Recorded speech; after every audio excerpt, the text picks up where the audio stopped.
Oh, and then it looks like what, you take a 30-second sound bed into the break? Yep. I'll just fire that from direction if you want to give me one of these or something. Yes. You're listening to the JT the Brick Show, where the Raider Nation has come to sound off and react for over 20 years.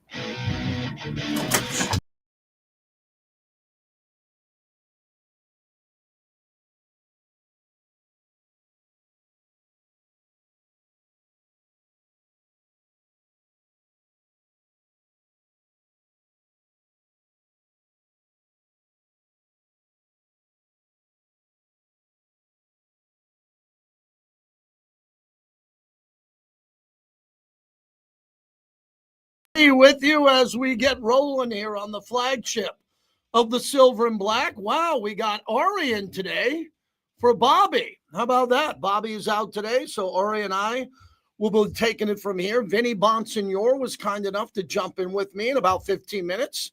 He did not have to do that, and he decided that he wanted to jump in.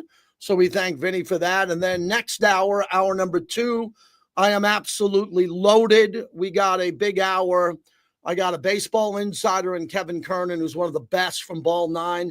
Jay Vickers from UNLV and the CCon big event that's coming up here. This is a coalition, a combination of Syracuse and UNLV, one of the biggest media conferences over at Virgin. It's great if you're looking for a job, if you're looking to network.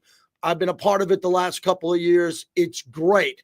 And then at the top of next hour, we're going to have James Sullivan on. He's the co-founder of the Battle for Las Vegas, the charity softball game between the Raiders and the Golden Knights. So today's kind of a feel-good community day, Ari. I'm here to help the community in any way I can because I want to lay off my Raider insiders. I don't want to overuse them. I'm one of the only guys who do that. I give everyone a break in the summer because I got to give them a couple weeks off because we're going to hammer them during the season and use them.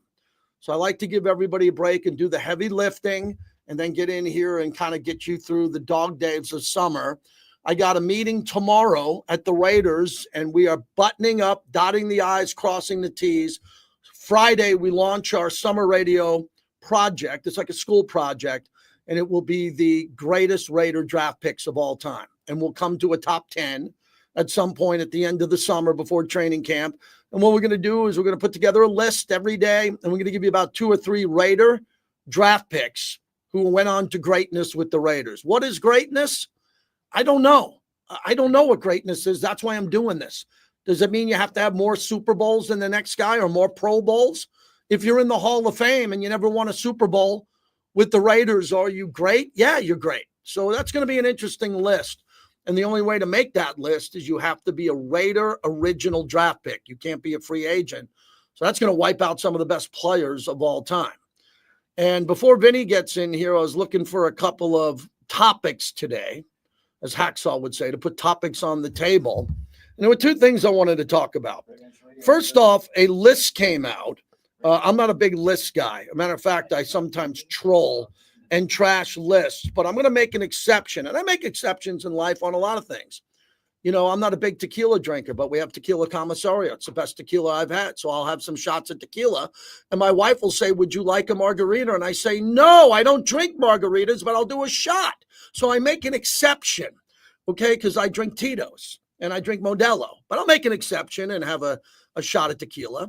So I'm going to make an exception on the list that I put out today that I thought was really good. Dove Kleiman. I don't know the history of him. A lot of people think he's out there just to go out and get clicks. And I guess I'm helping him today. They're not going to put me in jail for this. He came up with the top 25 players ever. And I clicked on and I said, man, this is a good list. This is an unbelievable list. I'll get to that in a little bit. I didn't know Jim Gray. We have Jim Gray on from the Hall of Excellence, one of the greatest events and parties I've ever been to, and the Hall of Excellence is going to change all of our lives. Jim, thanks a lot for calling in. How are you? I'm thrilled to have you on, and thank you so much, and thanks for inviting my wife and I to the kickoff and the Hall of Excellence event. Before we get to the party and the event afterwards, just take us through the hall, because Howard Deneroff, longtime friend, gave my wife and I the first 15 or 20 minutes of the tour. And it blew me away on what you and Tom and Fran were able to assemble, along with your own collections and all the help you had from others.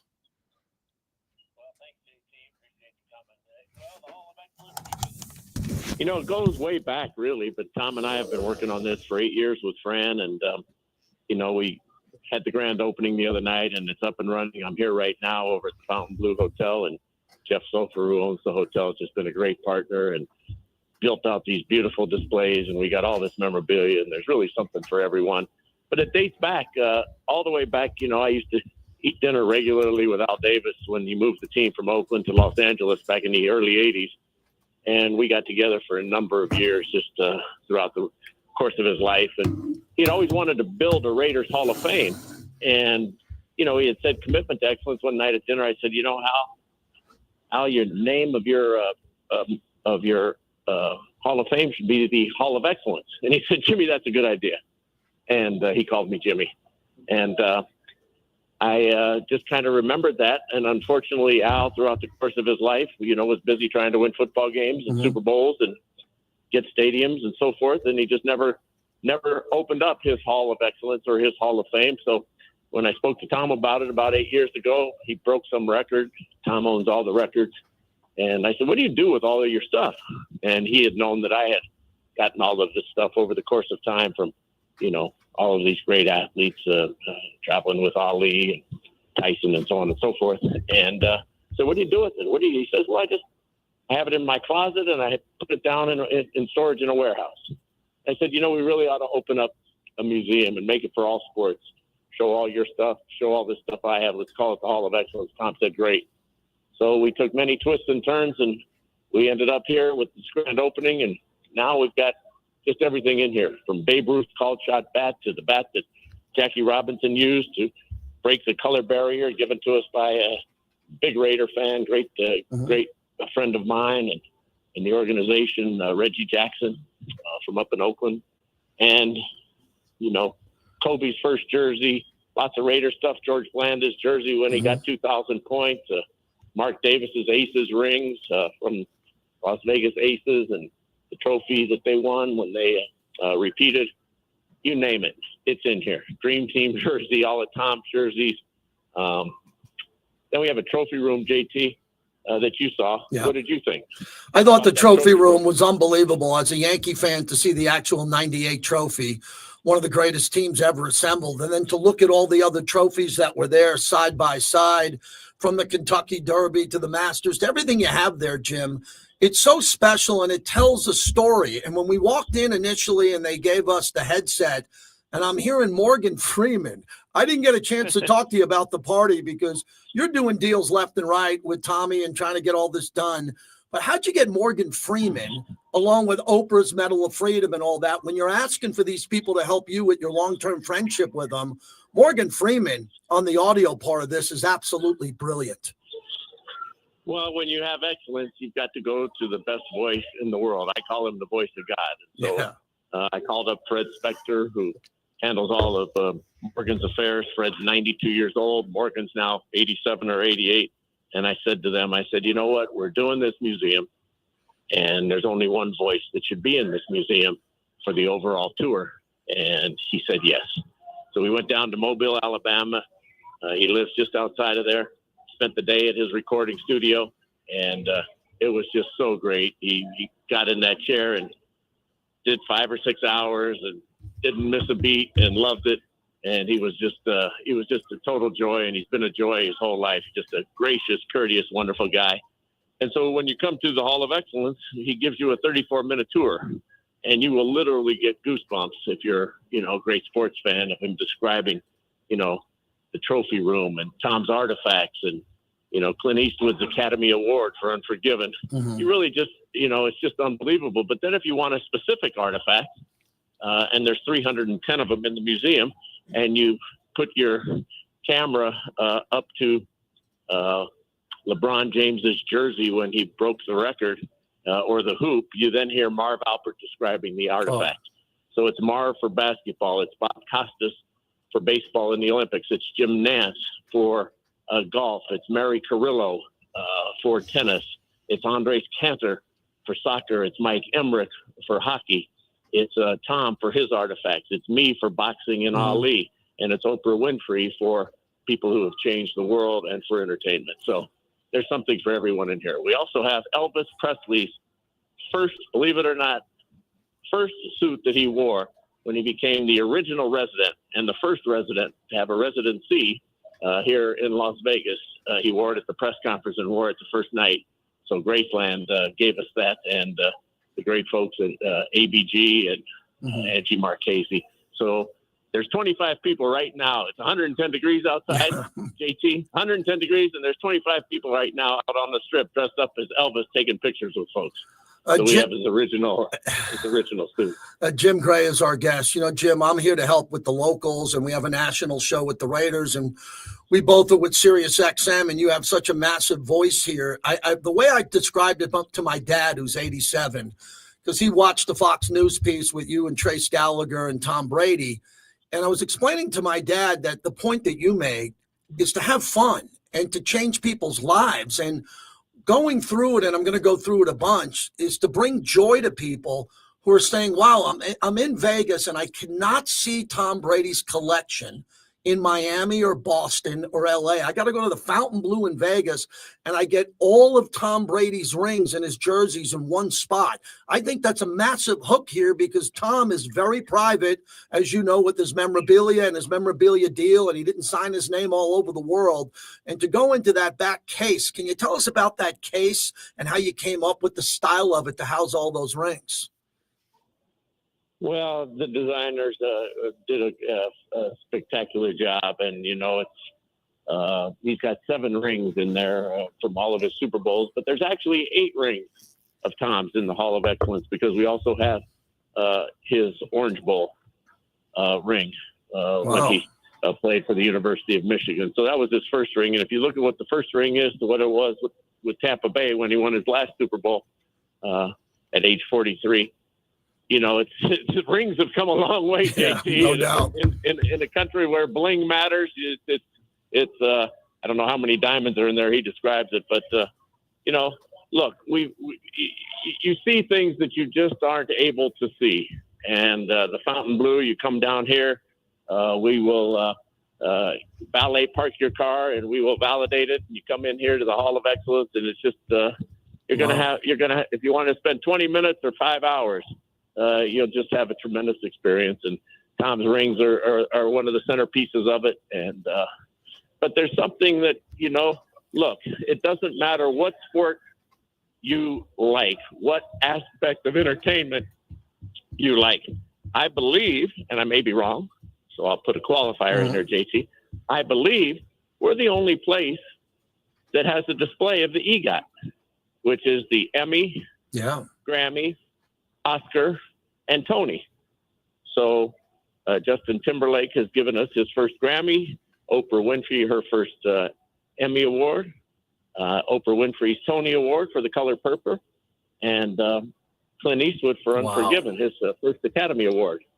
So you can see that. And so, I mean, you know, look, if you love Serena, if you love women's athletes, women's athletic, you know, the one that is the greatest athlete right now. We have Simone Biles in the front and center case, right when you walk in, and everybody can see that as you walk the hallway here at the Fontainebleau. Her first leotard when she won the gold medal, her first gold medal in Rio. So again, doesn't matter what you like. Soccer, we have the greatest soccer jerseys in the history, from historic moments, from Maradona to Messi, to Beckenbauer, to Pele. They're all in there. It's incredible. Jim Gray, as we wrap it up, let's give your wife credit. Tell us how Fran got involved with this, with you and Tom, and what her role has been. My wife loves meeting her the last couple of times at the gala, and obviously this is a passion project for her. Let's compliment her on what she brought to the table with the concept and fulfilling this dream. Fran's been just terrific. First of all, she's tolerated all of this in the house for 37 years. And, just like my mom, Jimmy, what are you doing collecting all this junk? Well, all this junk turned out to be pretty good, right? Pretty good, never made me throw it away. But that was from the living with me experience as far as what she's contributed. Fran was the head of licensing and for the NBA when there were only 10 people in the office right after Larry O'Brien retired as commissioner and David Stern took over. So she ran all of the licensing for the Atlanta and marketing for the Atlanta Olympics with Billy Payne. And she spent a career, marketing director for the Dodgers. So she understands sports inside and out. She understands what all of this memorabilia and historic artifacts are. She has a keen eye, a brilliant mind. And so she's been a full partner in this and, obviously has had, tremendous input and, and she comes with credentials. And so she obviously has all the respect in the world from the partnership at the Fountain Blue with Jeffrey Sofer and all the great folks over there. And, as my wife with Tom. So she brought a lot to this and she has the right equilibrium. When you ask people for their most prized possessions, JT, okay, we're asking Pete Sampras and Billie Jean King, and you go up and down, Charles Woodson. We're taking from them their most prized possessions. Jack Nicklaus's Masters Trophy, and we're saying, trust us, we're going to not only present you right, but keep it safe, keep it protected behind the bulletproof glass, present it so that we can inspire, educate, and entertain. Fran plays a great role in that because everybody likes Fran. Yeah. And everybody, has tremendous respect for Tom. And when you say Tom Brady's a part of it, it opens every door, JT. Every door. It did. We could talk about this for hours. Jim, thanks for including me and my wife. And next time we'll talk about the poodle room and other issues. I mean, when I was up at that party, you gave the mic and introduced Tom. And I'm sitting there talking to Mr. Brady, who might be one of the greatest gentlemen I've ever met. And I don't say that lightly. The Brady family was there as Tom spoke, and Mark Davis is there, and you have members of all different walks of sports. That was one of the coolest rooms I've ever been in. And they took our phones from us. We couldn't have our phones. How about the legends in there? I mean, it was great to have the Brady family, and you can see why Tom's so great. Yeah. If you don't like Tom Brady, better look at yourself. I mean, I know he's beaten the heck out of 30 cities. Yes. Only two really love him, Tampa and of New course England New Balls, England, and now of course the Raiders. But if you can see, because of Galen and Tom Sr., he calls himself the original Tom Brady, which is a great line. If you can see why Tom is so good, but to be in there with Eric Hyden and Reggie Jackson and Bill Belichick and all the people who showed up for this, it was just it was a great night and great for the Hall of Excellence and the Poodle Room at the Fountain Blue. They did a great job, and so we're all lucky. We're blessed. Yep. JT, you have a big voice in this town, and you're a great broadcaster, and it was an honor to have you, and we thank you for showing up, and your wife, and you're always welcome, and we just appreciate you. Thank you, Jim. Have a great day. Thanks for doing this. I really appreciate it. All right, JT, take care. Thank Jim you. Gray. That's nice. We were setting that up through the Fountain Blue. I didn't check my email right before I came in, and he's on hold, ready to talk about the Hall of Excellence. And Jim has a massive, massive impact on the Raiders because of Al Davis, Mrs. Davis, and Mark. He's their family. He's their family. He's been a part of that family, and how tight he was with Mr. Davis when Mr. Davis was alive. And I really think it's cool that Jim and all the PR that I've seen, some of it, Fox News, some of the other broadcasts that I watched him talk about the Hall of Excellence, he starts off by saying that this was his idea for Al Davis for the Raiders. And Mr. Davis did not want to go down that road. He was trying to win, as Jim said, tells it better than I can, that Mr. Davis wanted to win. So when people say, how come Mr. Davis didn't retire numbers? Where's the Ring of Honor? Where's the Hall of Fame? Well, that wasn't his thing per se. He was trying to compete and win. That could change down the road again. But what I wanted to say about the Fountain Blue and Hall of Excellence again, this is not some pop-up thing, man. This ain't a pop-up exhibit that you see in the lobby of a hotel. You go to the second floor, You get off the elevators there, and then you come to this magical room, which is all marble, gold, silver, trophies everywhere. It's $35, only $30 for a Nevada resident on a day where it's 110 degrees. And I didn't know parking was validated for free.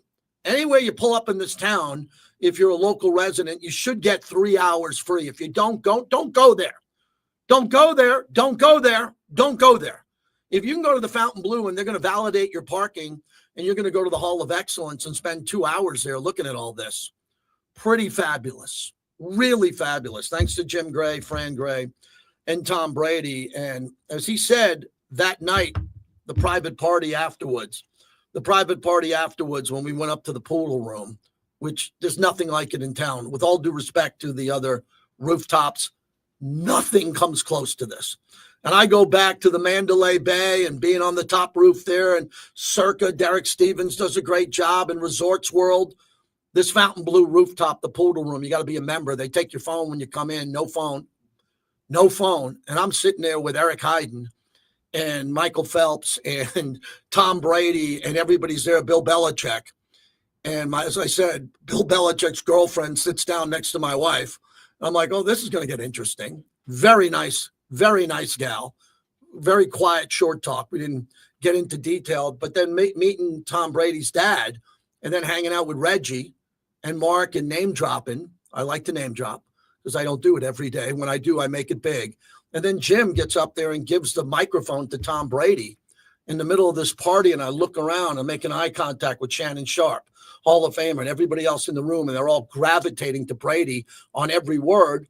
And Brady's speech is really interesting because his speech is about failure.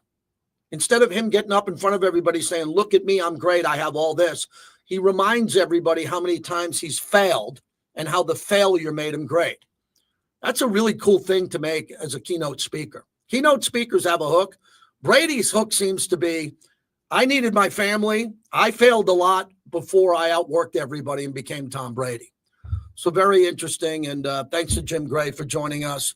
Wow, Ari, I didn't know what I was going to do about an hour ago. And we'll come back and get Vinny to join us. Our monologue brought to you by PTs, 5 to 7, midnight to 2. Great place to cool off. If you like to play video poker, you like good food, you like half-price drinks, 5 to 7, midnight to 2. You like to watch sports, PTs fuels the monologue. Vinnie Bonsignore in studio, coming up momentarily. I got a lot to talk about the Raiders running game. Do you know how bad the Raiders running game was last year? Stay tuned. I'll tell you how bad it was and how great it'll be this year. All right. It's funny, I do shows on ESPN National, and I was on with Randy Scott one day. Randy Scott is a big Raiders fan. Somehow we got onto the conversation of our kids and who they're a fan of. Randy said, oh, yeah, my daughter's a Chiefs fan. You said he would do it. I was like, wait, just didn't tell me how when. are you a Raider fan and you allowed your daughter to be a Chiefs fan? She didn't have a choice. It's not about the house. You better make your way outside. I told him that's bad.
kind of know the vibes. So, Yeah.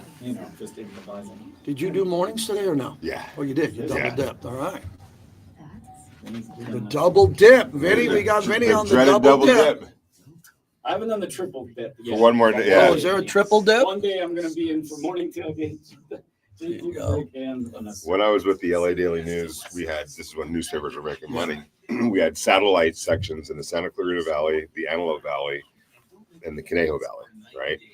And so every week we would have meetings on, because we had to fill up that space from our sports departments, like high schools, colleges. Yeah. And the trifecta, the beauty, if you could come up with a story that can run in all three sections, it'd be like, well, his dad coached at Hart High School. He grew up in Thousand Oaks, but they're playing in Antelope. It's a winner. Oh, you hit all three of them. Yeah. Wow. Back in the day when newspapers made a lot of money. Not money, They a were lot of money. printing money. Because how did you sell a car? How did you look for a job? How'd you promote a job? You want to sell your bed? Classified ads were just everything. Money maker. And then, of course, advertising. Everything. You can even date people. You could date people, yeah. All right, fellas. So, yeah, Alex Kappa, a All right. little bit of a baby, but he's Good on everything. segue into the O-line. He really starts it with energy. He demands energy from his coaching staff. He brings it every day, and then it's contagious throughout the building. So, yeah, that was an interesting one today with the big bubble. But every day we start practice with high energy. And it's an everyday thing. It's not an act with him. He really brings it every single day. Welcome back to the JT the Brick Show, brought to you by Tito's Handmade Vodka, America's original craft vodka. Visit Tito'sVodka.com. All right, JT, back with you. Thanks to Jim Gray, who joined us from the Hall of Excellence. Make sure you stop here. And Vinnie Bonsignore is triple dipping today. He did morning drive. He's doing evening drive in FQ, and he's jumping on with me. Good to see you. How are you? I'm doing great. It's always a pleasure. Thank you for having me. My pleasure. You heard Alex Kappa there.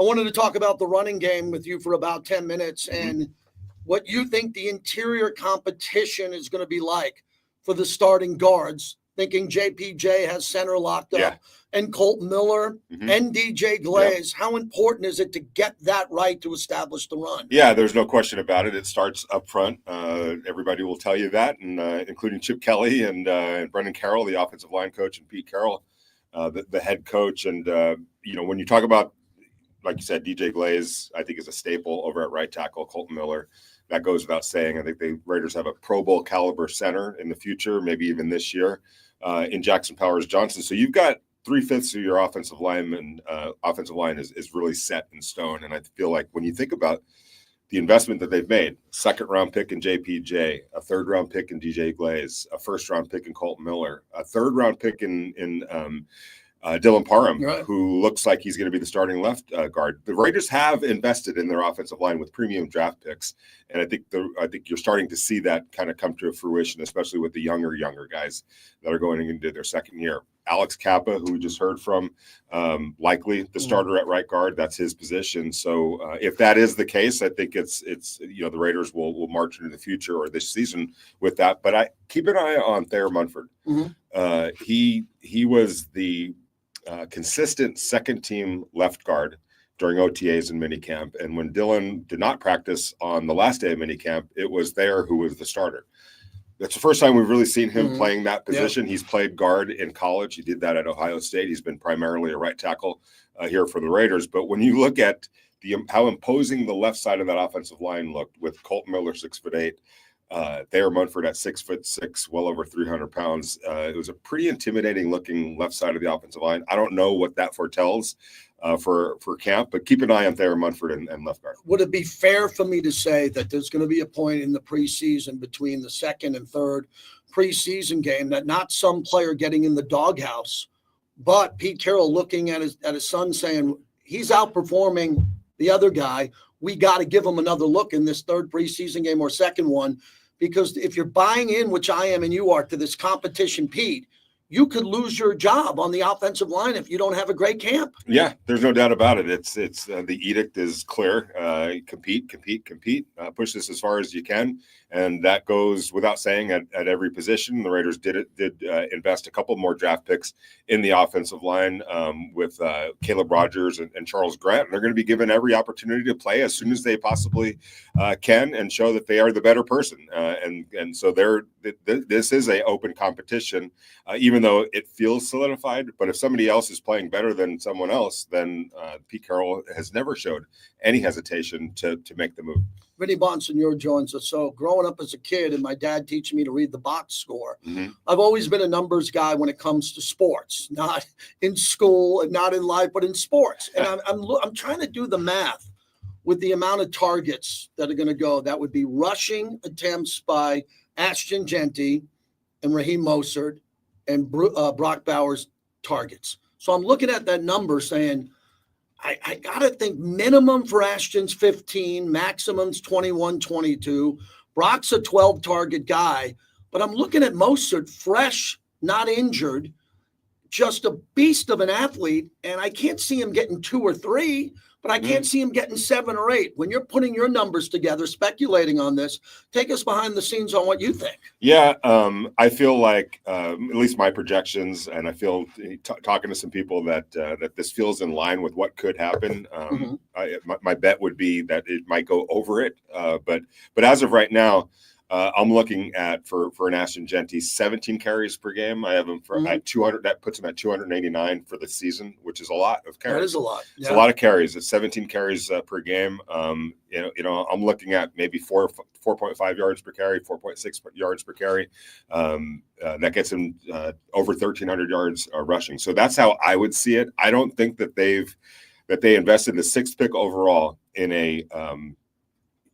just a incredibly talented player like Ashton Genty, with the idea of any sort of a platoon, any sort of easing his way into this. It's going to be full bore ahead from day one. They're going to try to get him the ball as many ways as possible, including the pass game. I've got him at about 55 targets, I think it was, over 40 catches, close to 50 catches, 500 some odd yards in the pass game. Yeah. He's capable of doing it. And we saw the screen passes that they were throwing to him. We saw him throw it to him down the field as well. Again, he's a weapon, an ultimate weapon, kind of like Brock Bowers. And what do you do with weapons, especially if you're Chip Kelly and you understand how mismatches work and how imperative it is to tap into your difference makers? You get them the ball. And so I would expect that he's going to get the ball, Ashton Genty, a lot this year. I haven't even asked you this yet because it just came to me. How many rushing attempts in a game could Geno get where he actually sees an open space before a play develops and takes off for a first down? Do you think that's not going to happen? That's part of his past, or because of his athletic ability now and his confidence that he could really do that and run for 2 or 3 first downs in a game? Yeah, no, you're talking about designed plays for him, RPOs. Not only, let me clarify that. An RPO, maybe 1 or 2, but just the ability to look and spread everybody out on 3rd and 4 and go, oh my God, I see this wide open. I'm just going to run off the right side and dive forward and pick up a first down. Yeah, there's no question about that. And I actually think that there's going to be some RPOs as well for him, at least with the action that we saw during minicamp and OTAs. There's definitely that element that's involved. And as Pete Carroll, it might have been at the combine or somewhere along the line, whenever it was after they traded for Geno Smith, might have been the owners' meetings. And he talked about the fact that Geno didn't play for a long time. There were multiple years that went by without him on the field. Yeah. And when you think about that in a positive sense, it means that his body is not your typical 35-year-old NFL quarterback body that's been playing since he was 21 years old to now 35 years old. There was a long lapse where he didn't really play, so that gives him fresh legs, a fresh body. And I think Pete Carroll felt like he was alluding to the fact that he's got some juice left in those legs, might as well utilize that juice. Thornton, if you look at what he's able to do in the red zone with his height, and if they go 3 or 4 wide there, would Trey Tucker most likely be on the bench? Because Thornton's going to be there as a high point catch guy that could get you out of trouble there. And I say the same thing about Michael Mayer. Brock's going to be in all the time, every time first and goal or inside the 20. And what does that do with Michael Mayer, keeping him in there to block or run routes? Yeah, I think they're going to utilize Michael Mayer in the pass game. I'm not going to write off Trey Tucker. He made a beautiful catch on a back shoulder throw that it was as perfect a throw as you could possibly imagine. Probably the best throw that I've seen on that practice field in a long, long time. Let's just say that. And Trey made a fantastic play to make sure that it was his body was between the defender and the ball, made a catch for a touchdown from Geno Smith. I still think that, he is coming off a 47 catch season, and that was with subpar quarterback play. So I still think that there's something left out there for Trey Tucker. But you mentioned Dante Thornton. I think that there's going to be an intentionality to get him on the field. He was getting first-team reps during minicamp and OTAs. You don't read too much into things, but to me, you read into the fact that the Raiders liked what they saw, felt like he could play sooner rather than later, and there were situational periods where he was running with the first-team offense. I can't take that lightly. So wrapping it up with the running game, Vinnie Bonsignore is our guest in studio. Sincere McCormick, Zamir White, Dylan Lobby.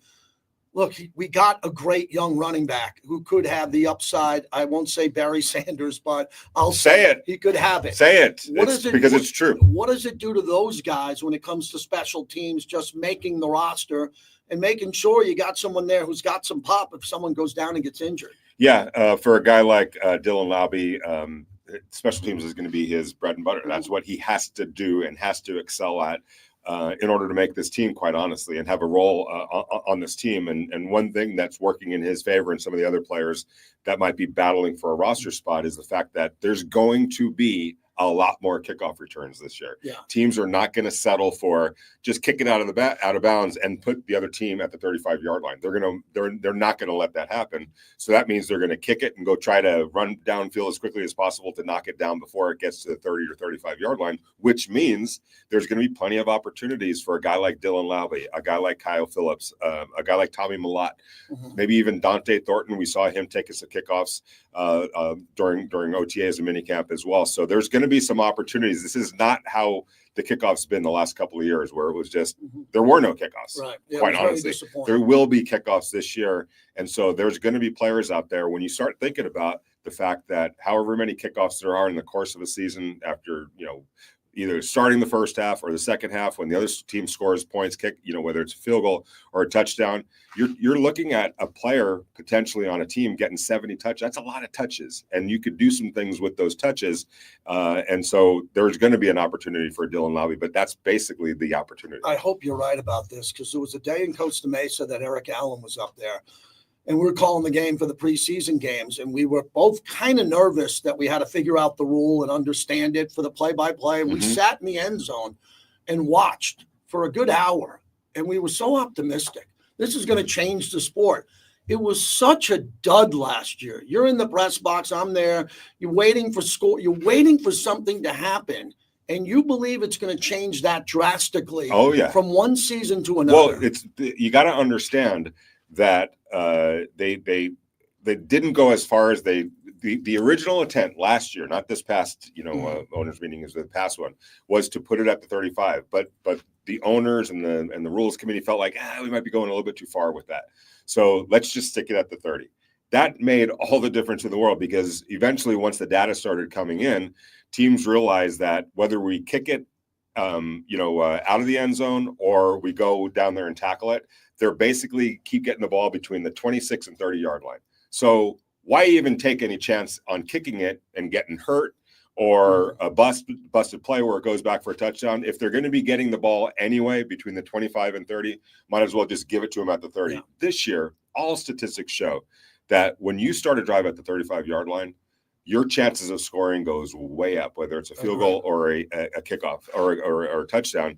Teams are not going to just willingly give that up. They're going to say, we're going to kick it to you, and we're going to make sure you don't get to the 35-yard line. Last one, when it comes to Christian Wilkins' photo in a boot that Deshaun Reed put out there, we're going to table that topic because we're going to wait for the Raiders to give us an update there. What other player, either health-wise or growth-wise, in these 6 weeks, 4 or 5 weeks with their playbook, that you think has a lot of pressure on them in a good way to come back, and prove to Chip Kelly and Patrick Graham and Pete Carroll that they're good to go and they're fighting for a starting position. Well, it's a guy by the name of Tyree Wilson. There we go. Yeah. And in Tyree's defense, he was playing well.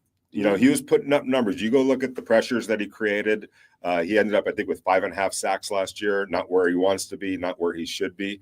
But as the season went on, there was a more well-rounded game. More times where he was getting to be a factor in the rush game. Didn't necessarily get home, but was creating pressure. He needs to build off of that, and he knows that. The team knows that. I don't know if he's ever going to live up to the 6th pick, 7th pick overall in the draft, but he has a chance to be a good player for this team and a rotational defensive end that could get pressure on the quarterback. And as the Tampa Bay Buccaneers with John Spytek as their assistant general manager, and obviously the Seattle Seahawks when Pete was there, and the Super Bowl champion Philadelphia Eagles have shown, pass rush is not just 4 guys or 2 guys or 3 guys. It's a slew of guys. And if you can get a rotation going that's 7, 8 deep and keep flooding the opponent with guys that could get to the quarterback, that's worth its price in gold. And Tyree Wilson can really enhance that by taking a big step forward this year. Ari, why can't I have a co-host like this? And I'd let him host, and he'd let me host, and we'd come in. I mean, why can't I have this? Well, I have to do everything. If I had Vinny 3 days a week for like an hour, my life would open up. My life would open up. Thanks for doing this, Thank you, man. There's Vinnie Bonsignore. He's coming up. He's in for Q. That's brought to you by the DeCastroverde Law Group. I had coffee with Alex this morning. And Alex DeCastroverde loves this show. He loves the Raider Nation. We hope you don't need him, but if you ever get into an accident and get injured, Brothers Win, brotherswin.com, 702-222-9999. Thanks to Vinny. Excellent. Hey, Fabulous.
Wow, that was fun, everybody. How cool is it to have Vinny in studio, man?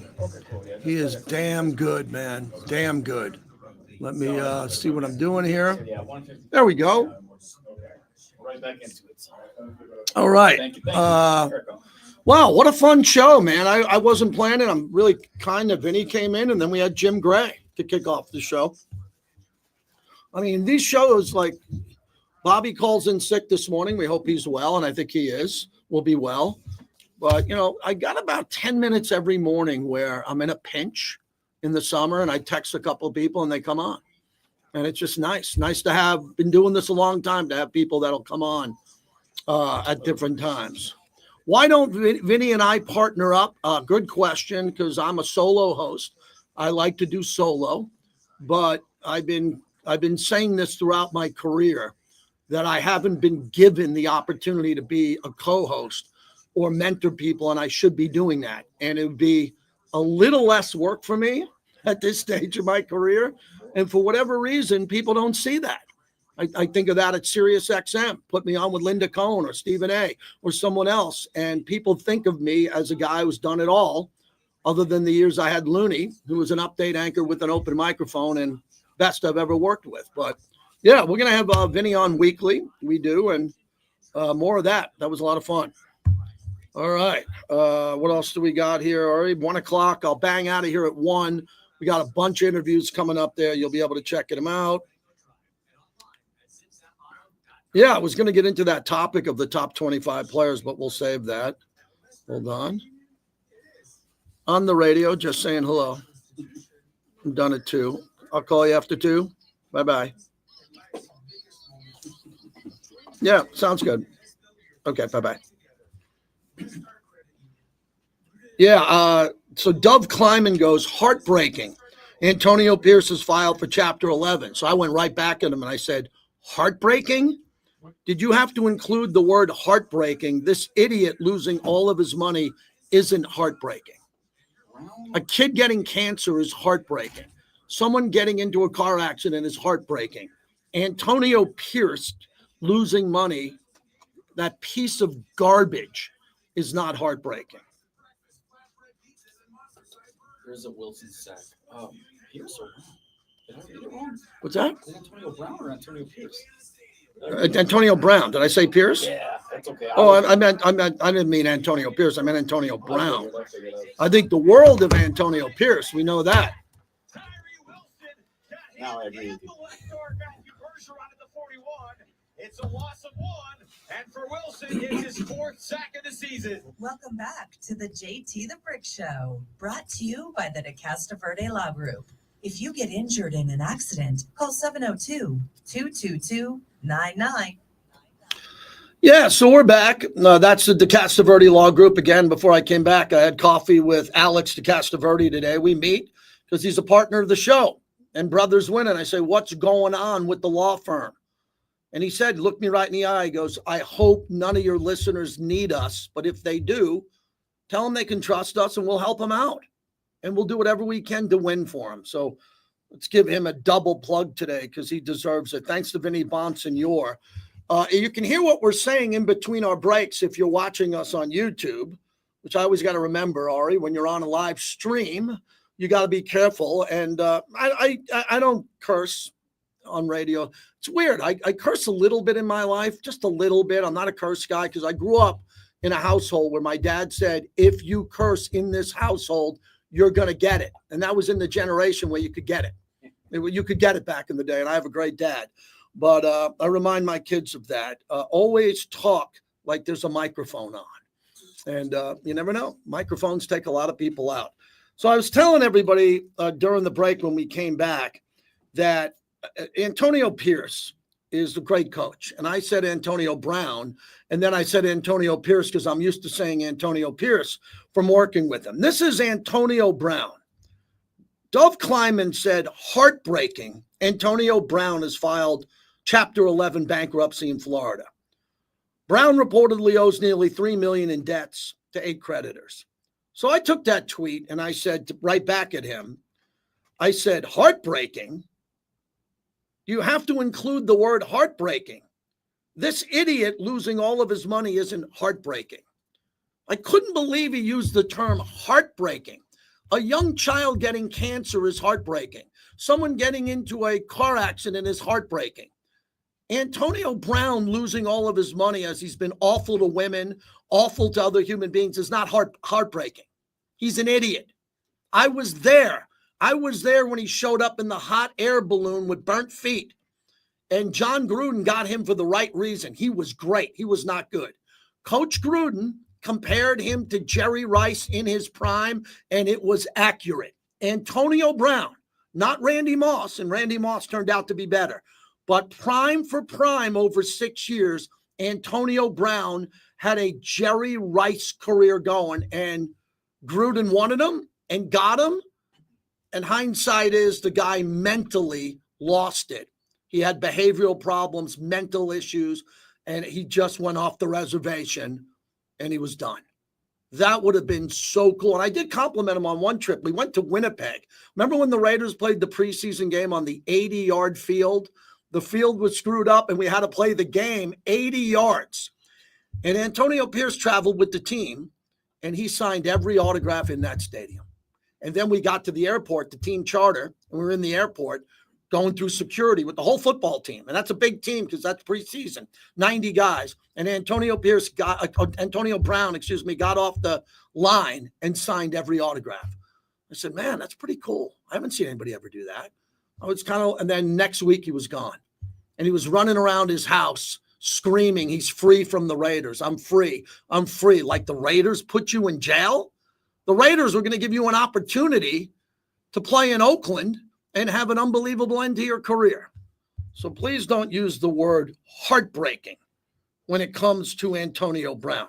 There is nothing heartbreaking about him at all. So that's where we're at. And look, I'm looking at what we're talking about here with the Raiders. Coming up next hour, we're going to talk about the softball game, the charity softball game, which I've never been to. How about that one? Never been to, because I'm always out of town on vacation. So I want to make sure I get the plug in. I'm always gone around the 4th of July, and I will be gone around the 4th of July coming up here. Kevin Kernan from Ball 9, a great baseball insider at 20 minutes after, and then Jay Vickers on CCon, a great sports and marketing conference that's coming up that you do not want to miss overall. So we're excited about that. When it comes to the running game, I brought that up with Vinny. I didn't know Vinny was kind enough to come on with us. So before the show started, as I was here with Ari, I brought up the Raiders rushing from last year. Check this out. 32nd in the league, dead last. They averaged 79.8 yards a game. So say 80 yards. That was 12 yards behind the 31st team. That's the most mind-boggling thing. If they were a half a yard behind or 2 yards, the Jets had 92 yards a game. The Raiders' longest run of the year was 40 yards. 40 yards. Gentry's going to have that in New England in the first half. He's going to go for 43 on a 1 yard, a rush.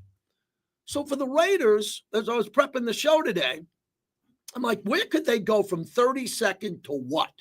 I'm not going to go from 32nd to 1 or maybe top 5. But I don't know. The Broncos were pretty high. Do you know the Broncos averaged 112 yards a game? And I started thinking of the division. What the rest of the division do? Because Baltimore led the NFL in rushing at 187 because of Lamar Jackson. He gets like 100 yards a game or 80 yards a game. The Eagles were second at 180 with Saquon Barkley. The Commanders were third, Jaden Daniels. And then you go down the list, and I was looking down the list, and I was saying, wow, Denver and the Chargers were identical. The Chargers ran it for 110.7 and Denver 112.2. So they were right behind each other in the standings. And then Kansas City only ran the ball, I say only, for 105 yards. That's near the bottom. But the Raiders brought up the rear. So I'm going to tell you that this year, I think the Raiders can go from 80 yards a game to somewhere where Buffalo had it or Indy had it, 131 to 135. That would put them outside the top 10 at 11 or 12. Because I'm counting on Ashton Jeanty having a monster year.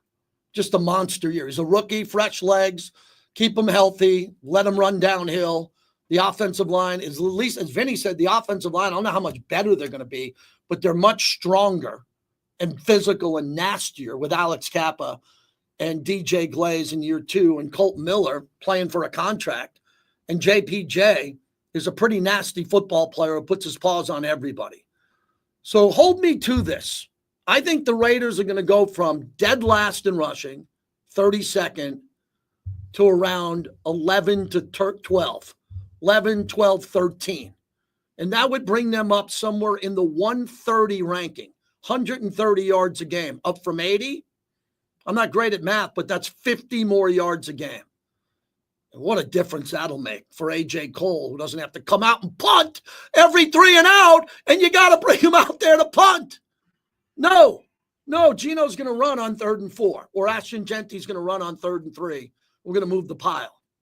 Or just throw a light button hook to Brock. Remember the button hook when you played as a kid? in the snow and you just ran 4 yards and turned around, button hook.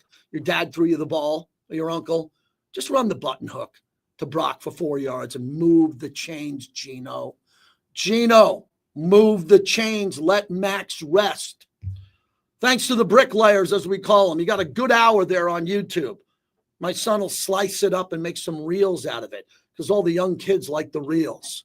They can't watch a movie. They can't watch a game, but they can watch a 40-second reel.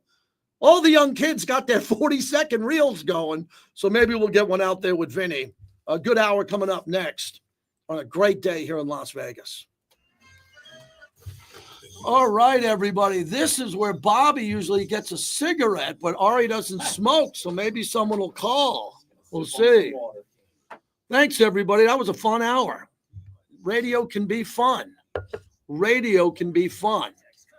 People say I don't have enough fun on the radio. I'm too busy talking sports. Well, that's what you get. I'm fun outside the building where it matters more. Have a great day, everybody. All right.